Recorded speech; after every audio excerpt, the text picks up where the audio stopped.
Welcome to Study Loop. In this exercise, we're going to be dealing with the WKB approximation for quantum mechanics. And in the course of this exercise, from item A to item F, we're going to slowly dive in this approximation. So in question A, we just have to use the de Broglie equation, this one that relates the momentum of a particle with its wavelength, the kinetic energy given as a function of the momentum for a massive particle, and the kinetic energy for a massive particle, and we have to show that the wavelength lambda of this particle is equal to h divided by by the square root, of 2 times m, which is the mass of the particle, times z minus u of x.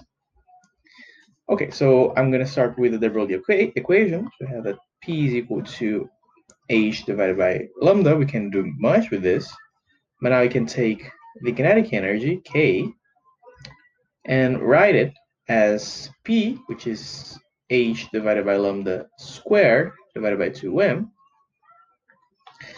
And now we can isolate lambda in this equation, so we have that lambda is equal to h divided by the square root of 2mk. Okay? So now we're going to take that the total energy of the particle is equal to the kinetic energy plus the potential energy. So this means that the kinetic energy is the total energy E minus U of x.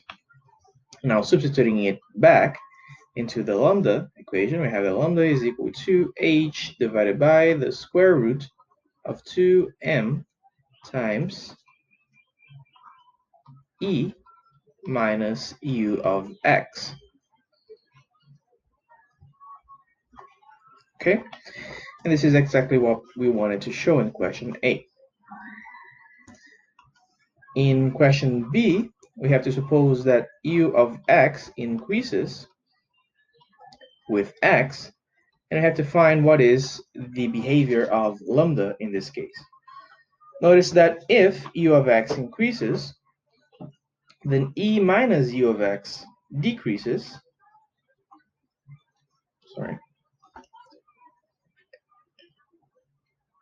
And so does the square root of E minus U of x, and 1 over the square root of E minus U of x increases. And since lambda is proportional to this term, then lambda increases. Okay?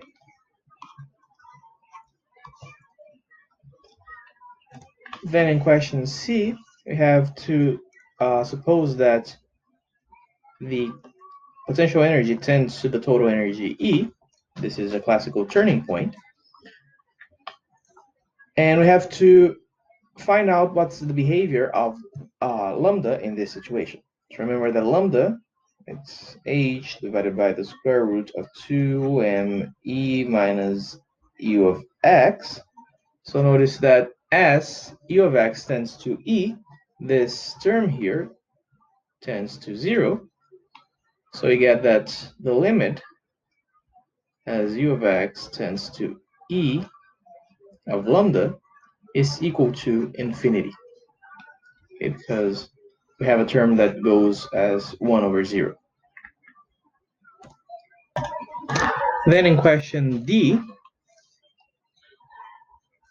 the exercise tells us that the equation for the allowed wavelengths, lambda of x, is given by the integral between the two classical turning points A and B, that is the points where the potential energy is equal to the total energy. So this integral of dx divided by lambda of x is equal to n is an integer, divided by 2. We have to use this to show that the integral from a to b of the square root of 2 m e minus u of x is equal to an h divided by 2.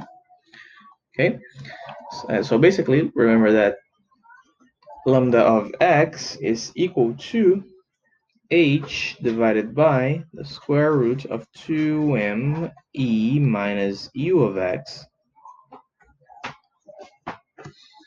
So this means that the integral from a to b of dx over lambda is equal to the integral from a to b of the square root of 2m e minus u of x divided by h times dx. And this is equal to n divided by 2. So if you multiply both sides by h, we get that the integral from a to b of the square root of 2m times z minus u of x dx is equal to an h divided by 2. This is exactly what we wanted to show. In question E, we have to apply this formula for the particle, a particle in a box that has walls at x equals 0 and x equals L. Remember that the potential energy is such that it's 0 for the region between 0 and L, and infinity elsewhere. Okay. So basically, the classical turning points in this case are 0 and L, and we have the integral of between 0 and L of the square root of 2m times the energy minus the potential, and the potential is 0 in this region, so this is just the square root of 2me, and this is equal to nh over 2. So this gives the square root of 2me times L, and this is nh over 2. If we square both sides, we get 2m L squared, and this is equal to n squared h squared over 4. So the energies are equal to n squared h squared divided by 8m L squared. This is exactly the expression for the energies of a particle in a box. Then in question F, we have to use the WKB approximation in order to predict the energies for the bound state energies for potential barrier.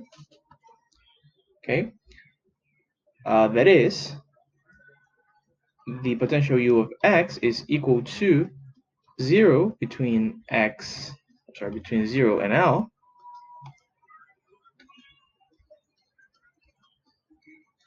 but it's equal to a value u0 elsewhere. We have to consider that the particle is bound, that is, that the energy is smaller than u0. This means that the classical turning points are still at 0 and L. Okay, these are the turning points. Again, the integral will be from 0 to L of the square root of 2me, and this is equal to nh over L. So notice that this is true because in the region between 0 and L, the potential is equal to 0. So the energies, since this is the same integral as before, the energies will be the same as before. So they're going to be h squared n squared divided by 8ml squared. Okay, which means that the WKB approximation gives us the same energies for the potential barrier as it does for the particle in a box.